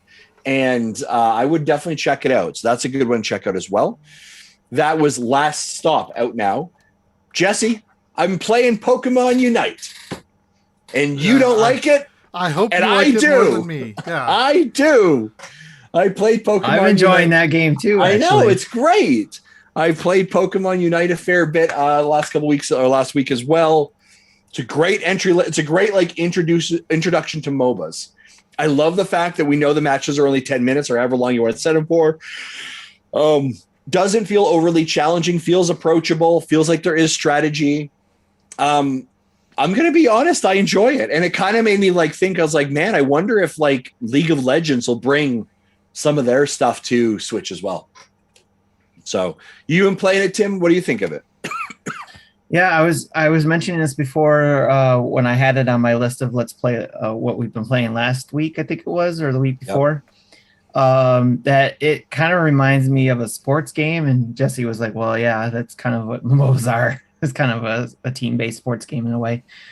But yeah, and I didn't know that, being this is my first MOBA really understanding, and I'm still learning about the game and the mechanics and the strategy behind it and stuff like that. But I was having a lot of fun with it, and I'm sure it's a blast if you get a group of people together and play, so. Yeah, I've definitely been enjoying it. So I would recommend it. And again, it's free, so that's good. There is a battle pass that you can buy, but I haven't felt the need to. It's very cosmetic-y, so that's fine. I've also played Tools Up. I played this with Jody. This is another kind of overcooked, cooperative, moving out, couch co-op, couch madness kind of game where you are a maintenance repair kind of contractor, where the levels that we've been playing, we were painting rooms and putting in carpets and kind of renovating, and it's a ton of fun. And they've got a whole edition now, or whole DLC, that's patches in the season where there's gardening and stuff like that. If you're looking for another couch co-op game, right, where you're done with Overcooked, you're done with some of those other games, Tools Up is an absolutely fantastic game that you should check out as well. Lots of fun. Again, there's tons of these games. Moving Out, Overcooked, Tools Up. Catastronauts, right? There's a lot of those games out there, but it's very much in that vein of yelling at each other and why aren't you doing this? And you need to do that. And it's a bunch of fun, great family time. I highly recommend it. I've got 3 more games and I'm almost done. The next one is A Monster's Expedition, which came out today. This game was actually out on Apple Arcade last year and is now available on the Nintendo Switch. And it is this cute and adorable puzzler game where you end up on this little island and you have to get off the island. And so you have to like push down a log and the log forms a bridge and use that log to move to the next island. So these islands are their puzzles basically, right? And your objective is to get from each island. And so there are trees that you need to figure out of how do I take down this tree and how do I create a bridge to get to the next island? And so do I, push the tree to the left? Well, if I push the tree to the left, well, I can't move it. Well, I got to push it forward. Okay, then so it's this uniquely puzzle game. They've just done a massive update with 100 free new, 100 more islands put in. It's called the Museum Update, and that's a free update. Obviously, if you bought the game, you're already getting it's in there, but it's also available on Apple Arcade. Lovely music. You can, if you make an error, you can easily reverse it just by pressing a button. If you want to reset the entire island that you're on, you can do that easily. It reminds me of just like sitting there with your kids. It's super chill. How would you do this? Oh, I would try this. I would do that. Why would you try that? Like, it's really friendly and engaging. It just kind of lets your brain be. It's really unique. And I would highly recommend A Monster's Expedition. Nice. I've also played Doomsday Vault. Doomsday Vault is kind of the same idea. Doomsday has occurred. You are this kind of robot that has to go to pieces of this world, and you need to save or retrieve plants. And then you need to bring the plants back to your kind of little like greenhouse to grow the plants. So you are, as a little robot, you are traversing the landscape, trying to figure out puzzles, solving. I'm going to be honest with you, Jesse. I was like, this is WALL-E. This is WALL-E without being a copyright claim of WALL-E. And so you have to kind of solve these areas to open up switches, to open up doors, to go in, find more energy, and to find these plants as well. There doesn't appear to be like super anything hazardous, no one's shooting at you, but just environmental hazards, environmental challenges, and where do you have to go to solve these little puzzles. Another really great puzzler, again, like nice, super chill. I can sit here, I can try and figure it out. I will say I did 3 levels of it, and our video is coming out tomorrow on the Nintendo Dads channel. And by the way, Monsters Expedition video is out today already, but Doomsday Vault is coming out tomorrow for our channel for coverage. But like, they don't screw around. But like the 3rd level, I was like, that is a hard problem. That is a complex problem that requires some actual thinking to figure it out. So again, this may be a game to sit around and play with your kids and chill. One more game, and then I promise I'm done. And it's actually out today again. And this is Haven Park. And Haven Park, the best way I can do it, Tim, if there is anything I can do for you to make recommendations, knowing what I have seen from you, you need to go download Haven Park. It is, from what I have played of it and what I have seen of other games, it is a short hike, Animal Crossing New Horizons, and Cozy Grove thrown in a blender. And it is super chill.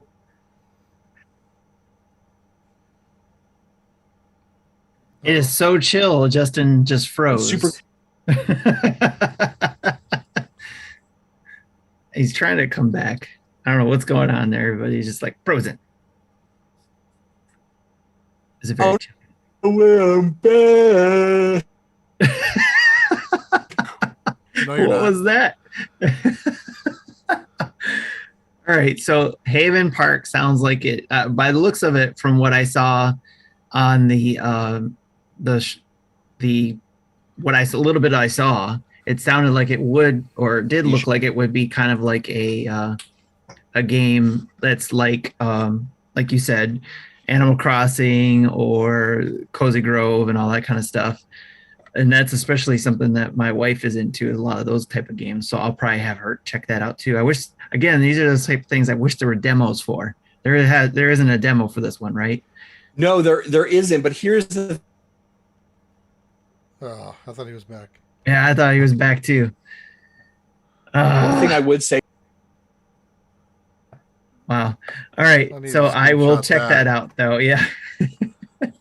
I will take a look at your Haven Park game, and especially the video that you got out there too. So I'll have my wife check that out as well. So, Hello. Thankfully, that was his last game, as he's trying to. Justin, I would say maybe see if you can reset yourself, because since that was your last game, we'll go ahead and jump into the email, and while I'm reading it, maybe you can get situated. Before we get into the email, we have a little breaking news. Okay. So while we were talking about what we were playing, Niantic's blog posts a response to our Pokemon Go community. Oh. So nice. To our Pokemon Go community, we appreciate your letter and all of your feedback. We hear you. We are humbled by your response. Not every game has such a passionate global player base that we're fortunate enough to have. Like everyone else around the world, our team has been working very hard to adapt the global health environment. The recent exploration bonuses changes we've made in the U.S. and New Zealand are designed to restore some of the foundational elements players enjoyed prior to 2020 and reward players once again for moving and exploring, and encouraging people to explore, exercise, and safely play together in person remains Niantic's mission. Let me fix that real quick while he's gone. Okay, the health and well-being of players is our top priority, which is why we have implemented the new exploration bonuses in select geographies where it's deemed safe to be outdoors. Research has shown that taking walks outside is safe and confers several health benefits. Furthermore, encouraging outdoor exploration is in keeping with Niantic's mission. That said, we will continue to monitor health and safety guidance related to our outdoor activities and will make future changes if necessary. We have heard your feedback about one change in particular, that of the Pokestop and gym interaction distance. We reverted the interaction distance from 80 meters back to the original 40 meters, starting in the US and New Zealand, because we want people to connect in real places in the real world and to visit places that are worth exploring. However, we have heard your input loud and clear, and so to address your concerns you have raised, we are taking the following actions. We are assembling an internal cross-functional team to develop proposals designed to preserve our mission of inspiring people to explore the world together, while also addressing specific concerns that have been raised regarding interaction distances. We will share our findings of this task force by the next in-game season change, September 1st. As part of this process, we'll also be reaching out to community leaders in the coming days to join us in this dialogue. Our goal is to build fun and engaging experiences that remain true to our mission, and we thank you for challenging us with thoughtful and constructive feedback. Signed, the Niantic team. So basically, they're thinking about it for a month. Yeah. Well, at least, I mean, they're doing what we always ask companies like Nintendo to do. They're responding to the community and saying something about it. You know, in this case, it's a little bit more, you know, hey, we're looking into it, we're going to study it, we'll research it, and we'll get back to you, because they have their goals and strategies they have behind the game, but they also want to make their players happy. So, but it's funny how, I think we talked about this before, how we wanted Nintendo to be more transparent or open about certain things. And I think this is a good example of one way to be transparent. Now, I know Nintendo can't do this all the time, but this is one way a company can do it, you know, and Nintendo does it sometimes, like the Animal Crossing. You know, they talked about they're coming out with the update. Look forward to that, because they've heard people and they know people are talking about it. So we have an idea now. We know that they're not doing anything about it. We know they're doing something. So same with Niantic. I think it's good on them for doing a letter to their players. Handbone Johnny says that we should have started the timer again. Are we talking about the Pokemon again?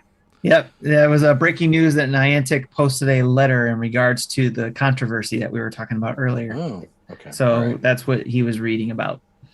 All right. I'll let it slide this time.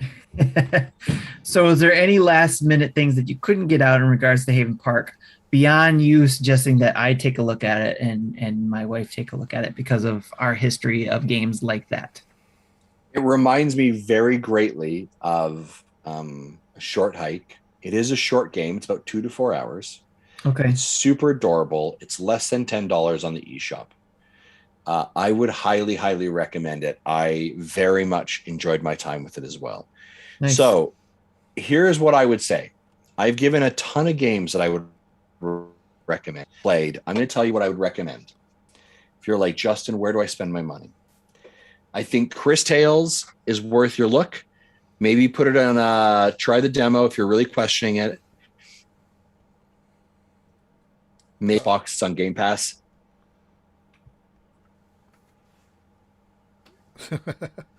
Wow. Play it for. I guess he's saying wishlist it and hope for a sale. Yes. Game Pass. Sorry, Justin, your online is not cooperating. I think it had 3 pints as well. Can you hear him? On and off, we can hear you kind of going. Yeah, on and off, we can hear it. It's just. He goes screw it amount. Yeah, and everybody can see that post too. Everybody can see the chat. Sorry, can you guys hear me? Yeah, we can right now. Okay, I don't know what's going on. I don't know if maybe a storm's coming in here. I don't know, but obviously my internet's finicky. So I'm going to tell you what I recommend, and then I'm going to bounce because obviously this is going to go horrible wrong. Okay. Cris Tales is expensive. You can try it somewhere else. I'd recommend it, but I do really enjoy it, and I recommend checking it out. Maybe check it out on Stales. I think Last Stop is awesome if you like narrative-driven games. Fantastic. You're looking for a good party game, Tools Up is absolutely there. I think Monsters Expedition and Haven Park are well worth the money. I would highly, highly recommend it. I have loved those games. Skyward Sword also I'm having a great time with. So I don't know. Everything I've played I pretty much recommend, but I definitely think Monsters Expedition and Haven Park are worth your look for sure, and Cris Tales. Yep. That's cool. That's cool that though you got a couple of short ones in there too, so that's cool. Yeah, again, I know that like Tim, you're caught for time, right? I think Haven Park might be just right up your alley. And again, I think it's like less than $10 on the eShop. Okay. So well, before you bounce, let's see if you can get through listening to the community question from our email. Let's hear it. And I'll read that. Jesse, community spotlight.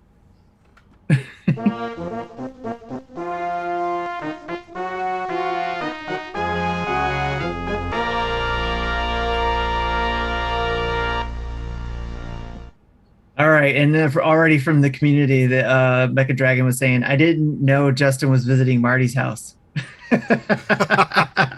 Fair enough. Yep. Yeah. This email actually came in last week, but I didn't get in the notes and got it in this week. Yep, and we were debating being able to get through it all, but Jesse, you said it was well worth the read, essentially. Yeah, so. I was originally thinking I should try to crop it down, but I didn't want to crop anything out. This is all pretty good. But considering this is the only email, I say let's do it. All right. So from Jacob via email, we got the following email. Skyward Sword is a fantastic game, and I'm enjoying the HD remaster. Like many players, I believe that the original game has a frustrating beginning. While I appreciate how the remaster cuts through the crap, I think that a better story would drastically change how the player feels about the beginning of the game. The problem is that Skyloft is not very interesting. It would be interesting, but there's no build up to it. All it really needs is to be a destination rather than a beginning. The game needs to imbue Skyloft with more significance by having you start somewhere else. It's the game's hub, but starting from inside a hub is all wrong. All of the talking at the beginning of the game is frustrating because you're preparing for an event that has no meaning in a place that has no meaning. This leaves you with a bad taste in your mouth for the game hub. I think they should have started Link out as the kid who has to pedal the stationary bike on Beetle's Flying Shop.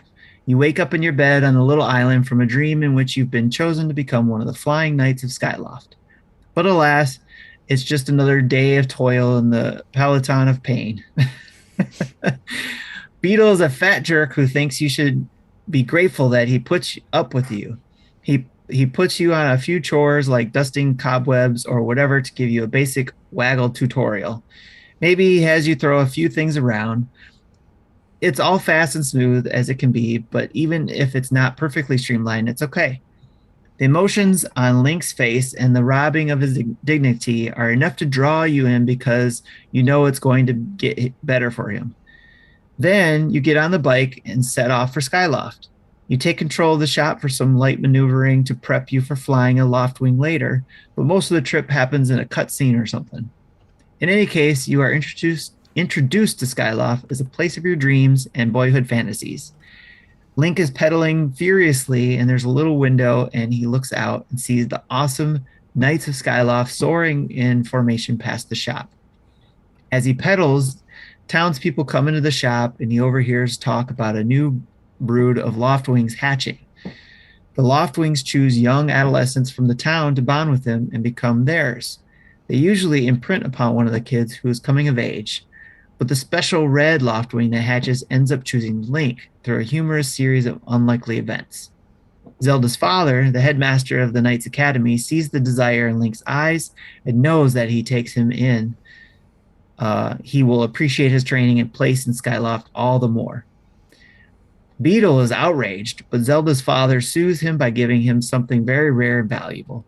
This item pertains to the story later, but no one knows it now.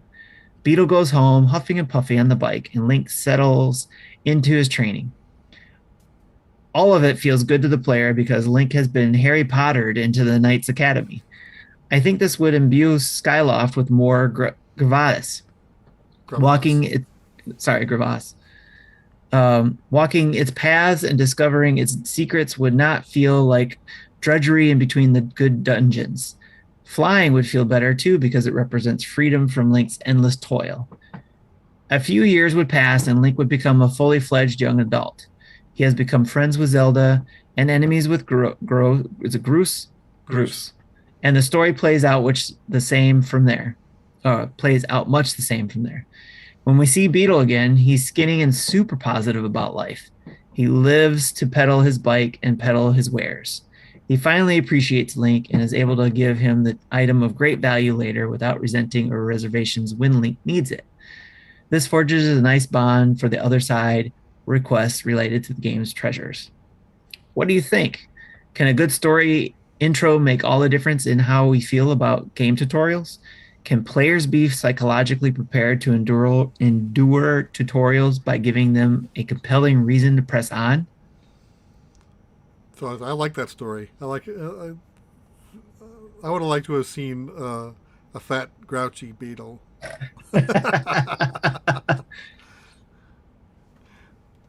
I like how that sounds, and by watching what you played through, Jesse, Justin, you played through it the first time when you were streaming it. Seeing that story looked like a typical Zelda 3D game beginning to me. Getting through the story and the build up and all that kind of stuff. So, but I like the idea behind this story as well. Nintendo should hire this guy. Yeah, we can't hear you, Justin. I think it's great. I really like it. We hear you yes. Now. Yep. As a great thank you so much, Jacob, for taking the time to write all that out and share that with us. And I hope I did it justice by reading it aloud to everybody. But that I think you do. I think you should do fan fiction and build on this, and submit it because I think it's a great story. It's like maybe an alternate universe of Skyloft. Kind of curious on what the item was. He didn't say what it was, just that it was important to his quest. True. Very true. Yeah.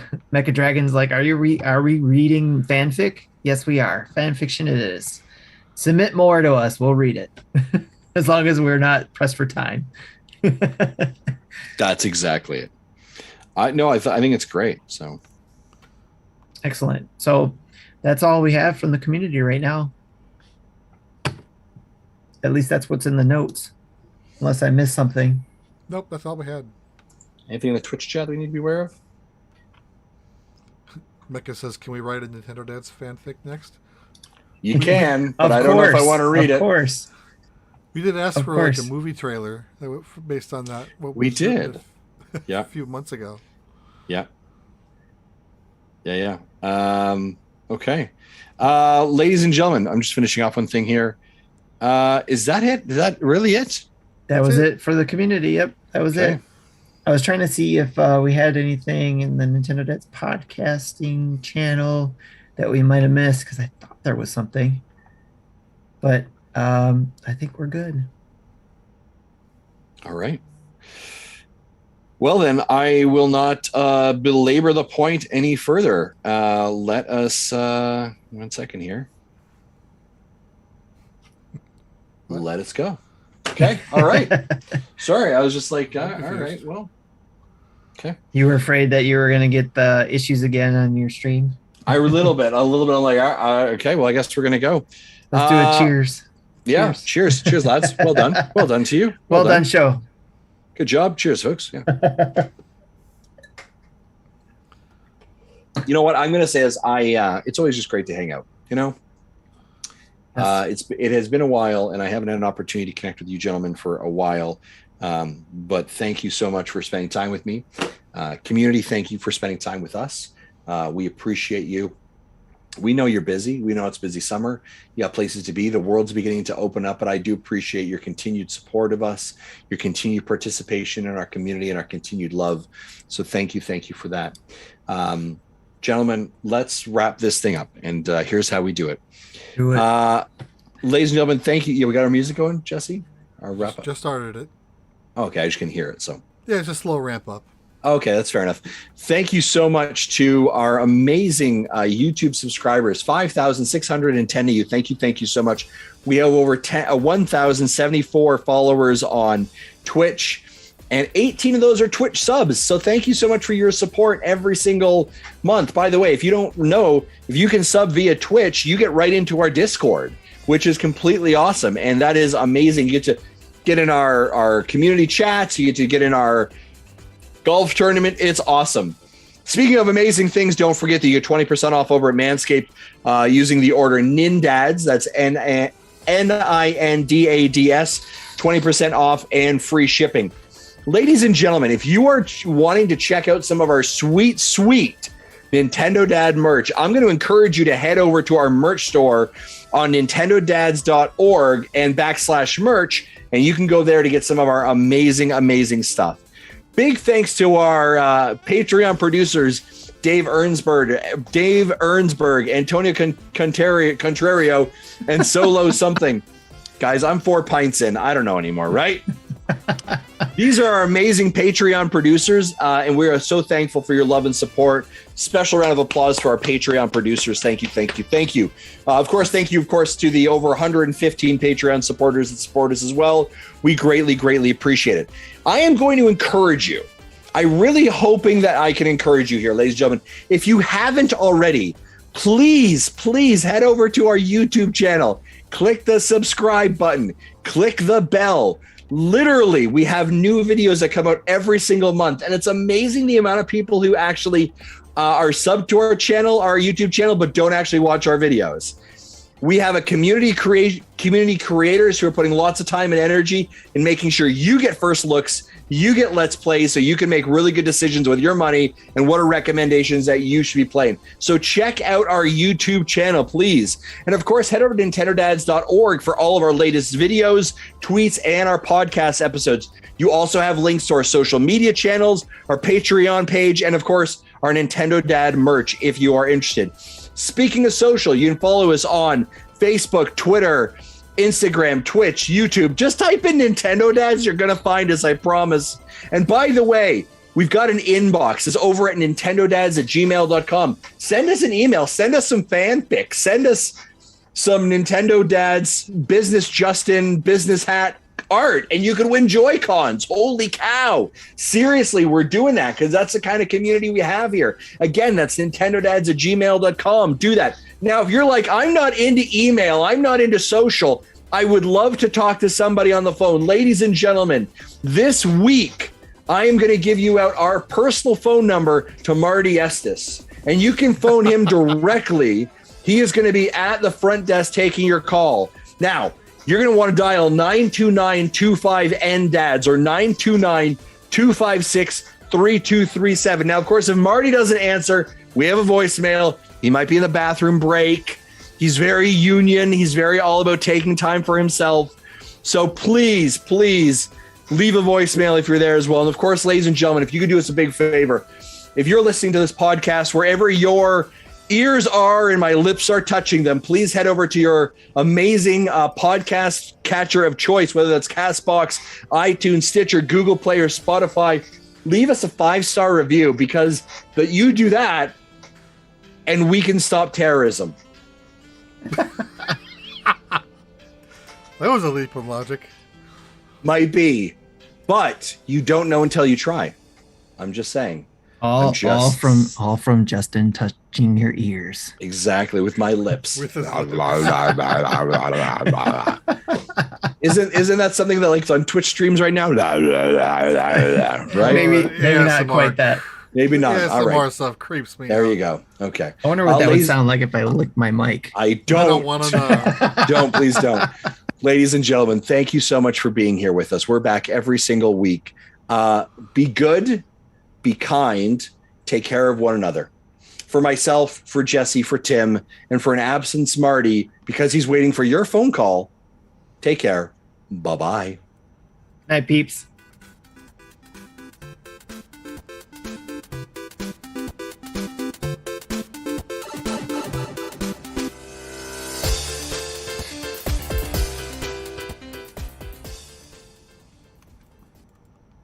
Thank you for listening to Nintendo Dads. I don't know what animal this is or what Pokemon this is,